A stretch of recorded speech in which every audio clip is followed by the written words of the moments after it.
Bodied by the Balloon is probably my favorite challenge so far.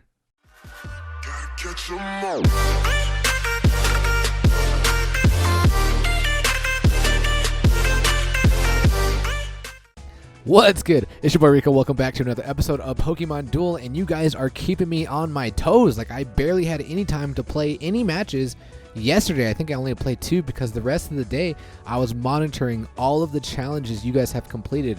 And can I just say, it just warms my heart to see all of you guys participating in the challenge, like to see the decks that you guys are using, like utilizing all your other figures in your case other than whatever you're using to, you know, for the monthly grind. So that, like I said, it makes me very, very happy. In today's episode, there's 3 matches that I do want to show. One of them, well, they're going to feature the Whimsicott cheese, the Brie cheese, the Bodied by the Balloon, and Payday. And like I said, unfortunately, I haven't been able to play that much. So let's just open up these boosters and then we'll jump right into it. Haunter. Yo, Haunter needs a buff. Haunter still needs a buff because there's no reason to run. Well, I mean, Ghastly is a little cheesy, but like, there's no reason to find a Haunter. Like, you're never. That should probably be a next challenge, a fully evolved Gengar, because how are you going to evolve Haunter? That's going to be tough. I mean, probably freeze or something like that. But all right, let's jump into the first match. Okay, guys, this first match comes from Sherry, and I do want to say, after the first day of r3iKo Trials, now keep in mind there is 30 days left. There are some people who have completed 5 or more challenges, so that makes me super excited.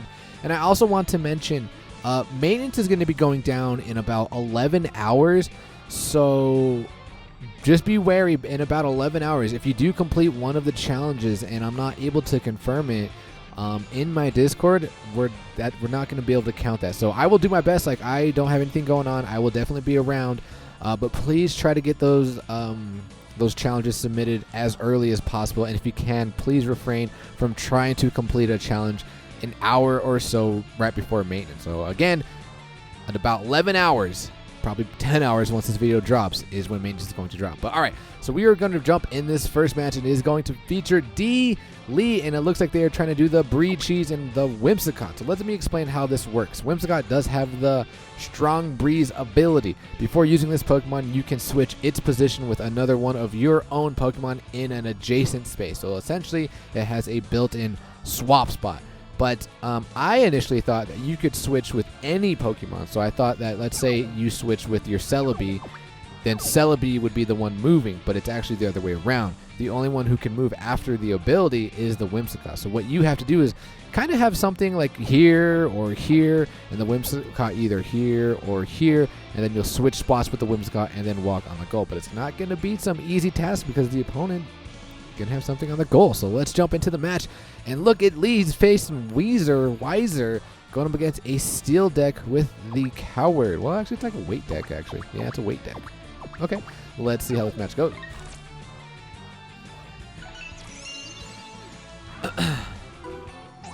Dude, stack attackers are quite annoying. I swear stack attackers, all they do is roll their blue. But yeah, I like what's going on here from the opponent because they're going to just have to use their goalie with the stack attacker, which you guys know its ability. When you use your Z moves, everybody keeps their blue. But it's only until this thing gets attacked. So let's see how Sherry is going to try to pull the Whimsicott cheese here.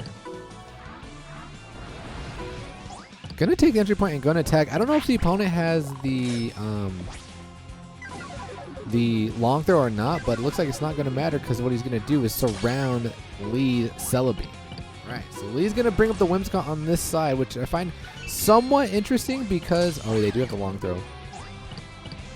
So what Lee has to do here, let's talk about the setup. Oh, and the Wiser is using the Twisted Spoon, the Coward. Okay, so how Whimsicott is set up on the board right here. What needs to happen for Lee to get this challenge is he's got to have something right here, and he has to be able to remove the goalie. So this is not going to be very easy. Let's see how Lee can complete this challenge. Looks like the opponent is going to attack the Whimsicott. He does get the Steel Bind. So rip to Whimsicott's MP. Used to have 3. Now it is 1, right? Pretty sure it's 1.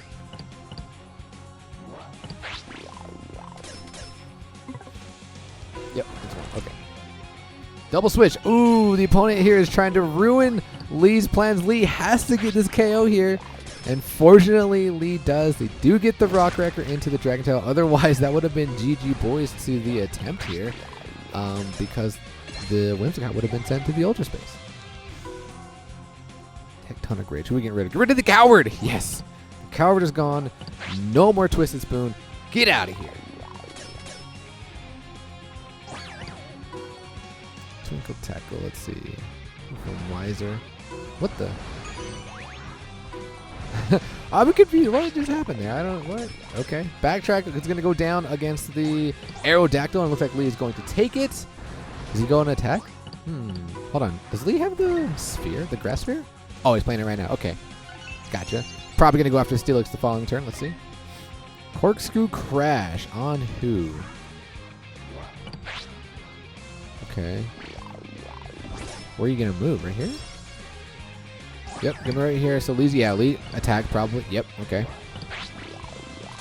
Gets the roll. I don't know if I would have wasted the Z move there if I were you, Wiser. Just because of, like, you got to have that awareness to know that the Celebi is around your Steelix.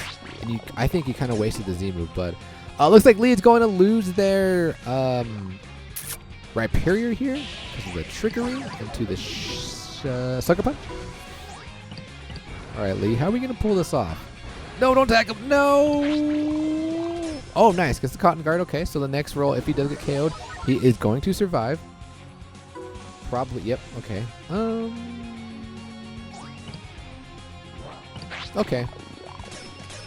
And as you guys notice, their blue was still there. The trigger was still there because of this thing. So I don't know how Lee's going to get rid of this stack attack. Mega. Why you make what? So why is he going to Mega here and go after the Arceus? I don't know how I feel about that. But what's good is Lee's kind of in a position now to attack the Stack Attacker. Oof, okay, so he gets the roll. Gets rid of the his Arceus. Lee's got to be careful here. The opponent does have a Dactyl on the board, and the Dactyl does have the Continental Crush. Uh-oh. Unless he rolls purple here. If he gets the taunt, he doesn't have to worry about it because I was going to say the Guzzlord is back on the board and the opponent still has another switch. So Lee does have to be careful here.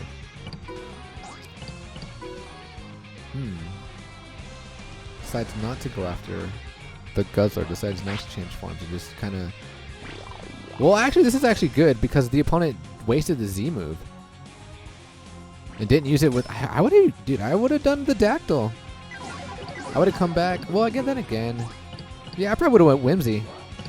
That's probably what I would have done. But nice. Lee does get rid of the Sack Attacker. Wow, gets a nice roll here. Okay, so he does get it. Now, okay. This might be... I don't know. This might be interesting because Lee could have taken the goal with the Whimsicott. Now, I understand he's going for the challenge, to complete the challenge. I just hope the opponent doesn't feel that Lee BM'd him. I need to be careful here with these challenges because the last thing I want to do is promote BM because that was not Lee's intention. I 100% know that. He was just trying to complete the challenge. So, Wiser, if you're watching this, please know that that wasn't intentionally to BM you. It was intentionally to get the challenge. But congratulations. That's how I thought about doing the Whimsicott was a little more complex, kind of like having the Rotoms and turning everything Wash Rotom, and then using the ability to move through and hopefully catch the opponent off guard. But, I mean, he did get it, so congrats to Lee, and Lee's doing really well in the challenges. I think they've done like 4 or 5 of them. But, all right, let's jump into the next match. All right, guys, so this next match comes from X-Doodoo. Can you guys hear my cats chasing each other? They are going crazy. And you guys will recognize X-Doodoo from the previous video. That was so cool that we ran into him right as I made the Reddit post. And here he is. And Doodoo, he's awesome. Let me see. 1, 2, 3, 4, 5. He's done 5 challenges so far at the time of this recording. He's probably done a little bit more. But he's rocking the Igglybuff. And he's going to complete the challenge Bodied by the Balloon. So I was very interested on how this is going to work. Because like I've mentioned, I think I did mention, actually it was probably in my stream. Let's read the balloon body. If a Pokemon finishes an MP move next to this Pokemon moves one space away. Now, from what I've tested, you can't select the spot of where you should move. So here's what I'm thinking. Get the Igglybuff right here. The opponent has something on the goal. You're going to Twinkle Tackle because that's part of the challenge. Bench an opposing Pokemon. So you bench it, and then the opponent is going to come right here to attack to try to save the game. Or if they come right here to attack to save the game, and then what you're going to do is you're going to move one step away. Now, do you move here? Do you move here? Well, when I was over here, and the opponent, wait, no, right here, and the opponent moved right here, Igglybuff moved over here. So he didn't move on the goal, although he'd still be able to take the goal because it's your turn. The following turn, you can just walk on the goal.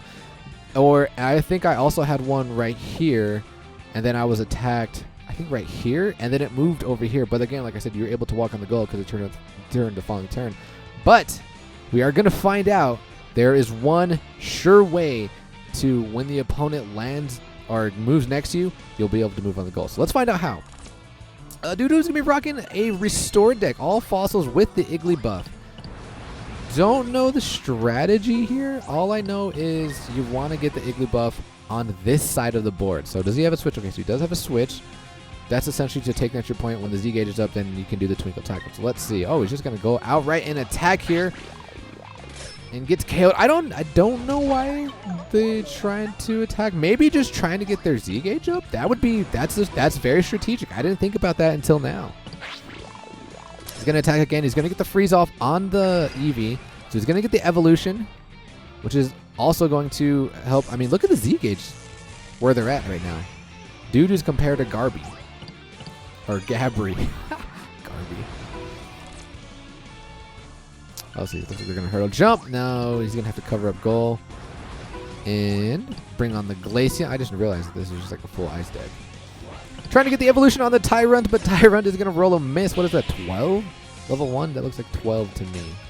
But Rip Tyrunt is gone. Okay. Dudu, how are we going to pull this off? You got both entry points taken. He's going to... Okay. So he's going to try and freeze Eevee here. Does get the freeze.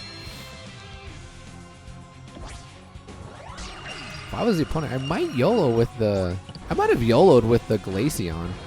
Like, he has X speed, so I think I would have YOLO'd with the Glaceon. But all right, look at Dudu's Z gauge. It's all the way up, and Igglybuff's on this side of the board. And the opponent does not feel like the Igglybuff's threatening at all. So he's going to DC here, and he gets the Diamond Dust. What the? He's going to re-roll. Well, I mean, okay, I guess that works. I would have kept the Diamond Dust. Why would you not keep the Diamond Dust? That's very interesting. Very interesting. Because now it allows Dudu to cover up. I don't know if I agree with that play. Bring on the Reggie Ice. Okay, so now there's no real threat. He can move up the Igglybuff. Okay, and his D gauge is up, so the opponent here is going to X speed. The problem is, Dudu's going to have to survive here.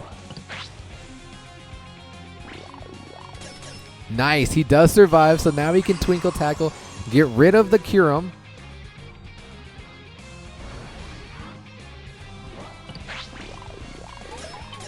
Fly into the Ice Beam, although it wouldn't matter because of the 4-star.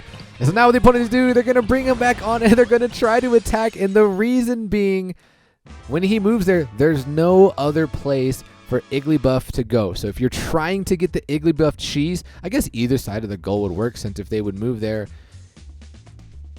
you would move away and then you'd be able to walk on the goal the following turn. But if you want to land on the goal because of its ability, go up on the right side, Twinkle Tackle from the right side. But all right, let's jump into the third and final match. All right, guys, this third and final match comes from Zeke. And now this was the most completed challenge yesterday because it was the first. And Payday you can do on the 1st or the 15th of the month. And it's probably going to be a reoccurring challenge that we'll do. And it's probably the easiest one to do because essentially all you really need to do is rush, take the entry point, pull the Pokemon switch, and then DC with the Meowth. The only problem is if the opponent does have multiple runners, it's going to be quite hard to get. Now this match wasn't super easy and super fast like a lot of the Paydays that we got. So this is why I want to show you two, because Zeke here had to fight. Now let's see. They're rocking the Rush deck. They have double switches. And look at this Please forfeit, man. This man's got a Metallic Dawn Wings and I still don't have one. All right. Zeke goes first. So they're automatically going to, and if you're doing this, what I would advise, if you take the entry point here and the opponent has something on the goal, if they also have a runner, I don't think it's wise to pull your switch right away, because then the opponent is going to know what you're going to do, and then they're just going to bring their runner right there. But I mean, I guess it could add some sort of strategic, because the opponent, like, you do prevent your opponent from utilizing their runner in terms of adding pressure. It forces them to stay back. So I mean, it could be some part of a strategy, but oh, and he's not going to do it. I thought he did. So okay, I like this. I like this a lot. Oh yeah, because he has this. He has this. So actually, the way he did this was really good. The way he did that was really good. But the problem is the opponent does have a Heatran. And oof, bro. Zeke got to get that Marshadow level 10. Pulls a switch here. And the opponent is going to pull a great switch. Look at, dude, okay, I remember. Now I remember this match. Pulls a great switch with the Lunala. Very, very. So the way Zeke played it very well. However, the opponent just had, like, the opponent had the counters. They had the Lunala. They have the Heatran. So I like what he's going to do here. He understands what he needs to do. He understands Lunala is a threat for him completing the challenge. So he's going to DC here, and he's going to try to get rid of Lunala. Unfortunately, the opponent does have the one chain with the Zoro. And also something I really want to talk about, guys. Chains. When should you chain your figures? And what figures specifically should you chain? In my opinion, the most important figures that you should chain, if you have the options, like if you have the cubes to do so, would be a runner. Any meta runner, Marshadow, Coco at the time when it was in the meta, Celebi, Mew, anytime you have a runner that's in the meta, if you have the cubes, I think they are the most important things to chain. Alright, so it looks like he's going to bring up the Eevee. The opponent does have, oh, he's going to attack. I agree with the play. I definitely would have attacked there as well, but unfortunately, Zeke does get the double edge, so we don't have to worry about the Lunala. But now what we have to worry about, look, Please Forfeit actually has all the counters for the Payday, because they have the Lunala, they have the Heatran, they have the Ampharos and Mega Ampharos. So this is gonna be really difficult. I like what he did here. I like what he did here. He understands that the Ampharos is a threat and the Mega Ampharos. So I like that he Z-moved here to try. I mean, he does have a miss, and he could have won that roll, and then he could have. Does he still have the DC? Yeah, he still has another DC. He could have attacked the following turn. So I like his sense of urgency to complete the challenge, and he's doing everything he can to try and get it. So now Dawn Wings is making its way on board. It looks like he's going to have to play a little defensive here. I agree with the attack 100%. Doesn't get the Photon Geyser, so Marshadow cannot move through. There's no more -20, although that doesn't really matter. My cat's going crazy again. Great play here. Has to protect the Ponyta, but he also has to look out for the Z move here. So he's going to get Z moved here, and unfortunately Zeke doesn't have the ability with his Marshadow, so what he's going to have to do is he's going to have to Air Balloon here. Clutch by having the Air Balloon, but I think everybody should be running Air Balloon. DC here. Trying to get that Moon Guy's Beam, but it looks like Marshadow gets a clutch dodge. Well, Prismatic Laser, anything would have worked there. But I like the surround there. He realizes that the Dawn Wings is a threat, and he needs to get it out of there. And unfortunately for Zeke, he does have the Meowth in the PC. So it's going to be a while for him to get this challenge. I mean, he still needs to remove the Mega Ampharos. Like the play, comes back, he has to. I'm going to X speed here. Or X attack. Bro, the Spectral Thief there is going to give it the buff. I mean, he still would have KO'd, though, if he would have got the Reckless Charge. I think that's what it is, right? But unfortunately, he does not. So now what Zeke does here, yeah, he needs to sacrifice. He needs to sacrifice to get the Meowth on the board, but he gets the KO on the Heatran. Yep, I like this play, and I think no, it doesn't attack. I think I would have attacked there just to get the Meowth back on the board. Then again, he might have the switch still. Nothing he can do here, and this is going to reduce Zeke's Z gauge. But Meowth is back on the board, so this is good. And Meowth has a 3-star, so this could be good. I don't know, great with the attack here by the opponent. Ooh, the dodge into the miss. Surround, yeah, get this Dawn Wings out of here. Dawn Wings is a big threat. I think I would just take an entry point with the speed here. But Zeke needs to be careful here. This Coco can get rid of him. He's gonna max revive here. He's going to attack here. Oof, and gets a very fortunate roll. I probably would have went Shadow, maybe. I don't know. I mean, either way, it worked. So Zeke's Z gauge is up. And he's gonna try to. I don't know what he's trying to do here, actually. Oh no! And then Meowth gets KO'd again. So now we gotta wait a while for him to get the Meowth back on the board. I don't know about the play there. Like, were you just hoping for a miss? Because if you did get the fake out, you get surrounded by the Heatran the following turn. X speed, things are not looking good for Zeke here unless he hits a clutch dodge, and he does get a clutch dodge. So now we don't have to worry about this Lunala.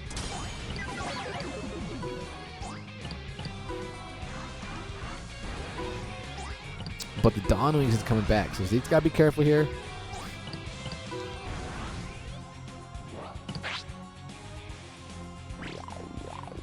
Damn, this Marshadow, this level 1 Marshadow, or whatever level it is, getting pretty clutch. Hitting all these clutch dodges. Oh, man, and the opponent... Why did you attack? The opponent attacks here. Wait a minute, do they not have any... No, they don't have any other forms. Oh.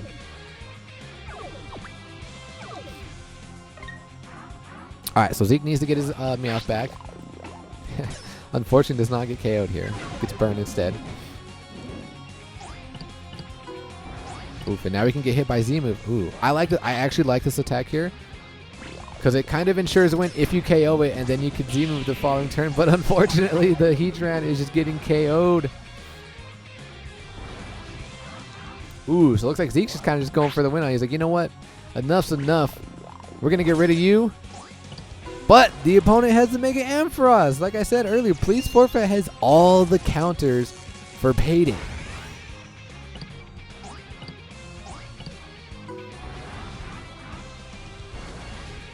Yes, attack here. Get that Meowth back on the board. Moongeist Beam. Okay, so we got Meowth back.